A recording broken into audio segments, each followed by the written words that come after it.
आज पवित्र जन्माष्टमी उत्सव अवसर में मयूरभंज जिला सारसकणा सारस क्षेत्र हो उठिथिला चलचंचल। कुनी कुनी स्कूल छात्र छात्री माने राधाकृष्ण बेश आसी प्रभु को दर्शन करथिले। तबे आज जो जन्माष्टमी पालन होती ताकू नहीं कौन कहबो? आज हूँ पवित्र जन्माष्टमी श्रीकृष्ण जन्मदिन में आम अनेक खुशी अच्छु एवं शिशु मंदिर तरफ आम श्री जगन्नाथ मंदिर को आसीचु। अनेक भाई भौणी श्रीकृष्ण एवं राधा बेश आसीचु। आम एठाक आसवाद आम अनेक खुशी अच्छु एवं आज आमको बेस श्रीकृष्ण एवं राधा बेश आमको बहुत आनंद नाउछ एवं खुशी नागुछ।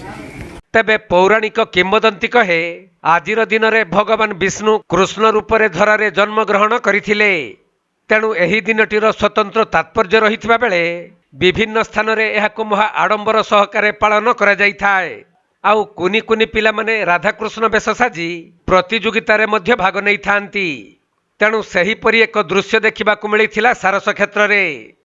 होची पवित्र जन्माष्टमी प्रभु श्रीकृष्णଙ୍କର जन्मोत्सव।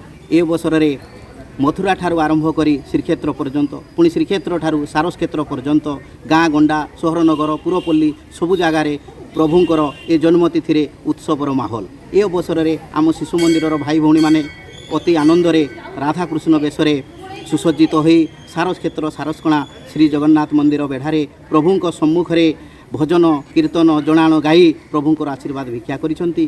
पिला माने सुंदर बेशरे तांको मुहरे आमर सुंदर हस शोभा पाउची। यह सूचई दउची से माने प्रभुंकर उद्देश्य रे ए राधाकृष्ण बेश होई अत्यंत खुशी अछंती। आमे से मानकु मार्गदर्शन देई मध्ये बहुत खुशी अछु। जाहो प्रभुंक निकटरे आमे ए कुनी भक्त मानकु उपस्थित कराई महाप्रभुंकर दिव्य दर्शन सहित दिव्य कृपा लाभ करि परिछु। जय जय। मयूरभंज जिला सारसकणारू तपन कुमार दंडपाटଙ୍କ रिपोर्ट कोणार्क लाइव।